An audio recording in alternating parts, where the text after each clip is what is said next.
Welcome to Virtual Coffee with Dawn Rickabaugh, the Note Queen, where we talk about owner financing and notes. Financial solutions, one mom and pop to another. The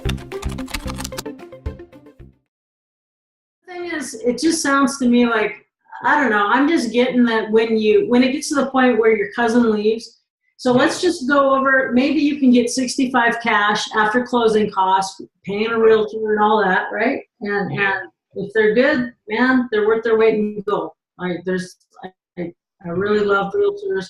There's some that make me want to shoot myself in the head, but they really can be an asset if you get the right ones. But absolutely, definitely. You can't really, like you said, to get an MLS, you need them or it just depends. I mean, it depends on the situation. I've sold properties without them, but there's other times where I will not do anything without them. It depends on the property, the location, the price point, blah blah blah. So, but I've sold them with or without. The lower price point properties I can list on Zillow for sale by owner and do just fine. But I'm in an industry, like I've been a realtor, I've been a broker, I've been an investor for a while, so I'm pretty comfortable, with most things, right? So, but anyway, I would just say, or maybe, so let's just pretend like the value stays the same 2 years from now. You can get 65,000 cash, or maybe you can get 70,000 if you own or carry. You take 10,000 down,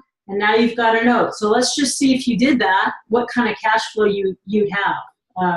Does that sound fair? Like just, we'll just say, okay, let's pretend like your cousin, fast forward 2 years and your cousin's moving out. So let's say you can add a little bit of a premium, right? Maybe you can get 70,000 and you want to take at least 10% down. And hopefully, people can afford that. Otherwise, don't transfer title. If someone can't come up with a minimum of 10% down, I just wouldn't even think about it. There's a reason why banks ask for 20% down for a conventional mortgage, right? Because there's statistically a lot less likelihood of default and financial loss on the part of the lender. So let's just say they can put 10 down, which is 10,000 divided by 70,000, so that's like a 14% down payment. That would be pretty respectable for an owner occupant, for someone who's going to live there as their primary residence. And of course, who's listening should be advised. Just a disclaimer: you need to go to your state and figure out what I think Dodd-Frank is, being the grip of the Dodd-Frank is being loosened, but still, you should know what the regulations are regarding, carrying paper, originating mortgages. Most mom and pop people like yourself are exempt. You're not considered a loan originator, but just anyone listening, you should do your own homework to figure out, what your state is requiring you to do if you're going to be a lender, or if you're going to if you did 5 of these in the same year is probably different than if you just did one your whole life, right?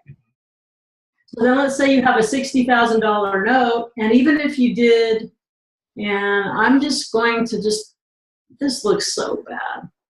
I don't even know if anyone can see it, so I'm not even going to show you, but $60,000 note. Let's say if you even gave them just a super nice 5% interest rate, and you were just like the banks and you gave them a 30-year, you're young enough, you're going to live 30 years, or you can think of someone who wouldn't mind inheriting a note if you kick off early, right? Oh, absolutely. Right? You don't really need it.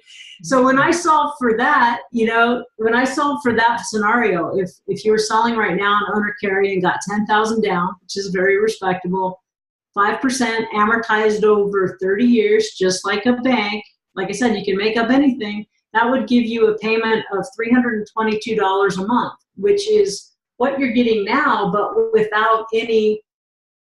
You don't pay taxes, insurance, water, sewer, HOA, or any maintenance issues that could ever come up, and you're still getting actually more cash flow than you're netting in rent, or pretty close to the same, but you got 10,000 in your pocket up front, and you have no exposure to the downside, except for the downside is if they default. That's why I would, especially in New Jersey, New York, Florida, some of those areas where it can take a long time to foreclose, I might say 20% or nothing, so if you can find someone who can put 20% down, because it can take so long to get through the court system in those states. I heard they got more rights than the homeowners are. Right. And then, so you got the risk of the default, and then you have a risk of a total loss. Let's say there's some loss that the insurance company won't cover. I don't know, act of terror, tsunami, I don't know, mermaids attack Manhattan, I don't know. But, if there's anything that happens to the property that is not insurable, that no one will insure, then that's your other risk. If there's some catastrophic thing, an earthquake, a flood, a war, act of war, you may, okay, well, that person doesn't have their home, but then you still have the mortgage that's not worth anything either, except for land value, possibly. I had a question about the... You've been listening to Virtual Coffee with Dawn Rickabaugh. For more, please visit notequeen.com.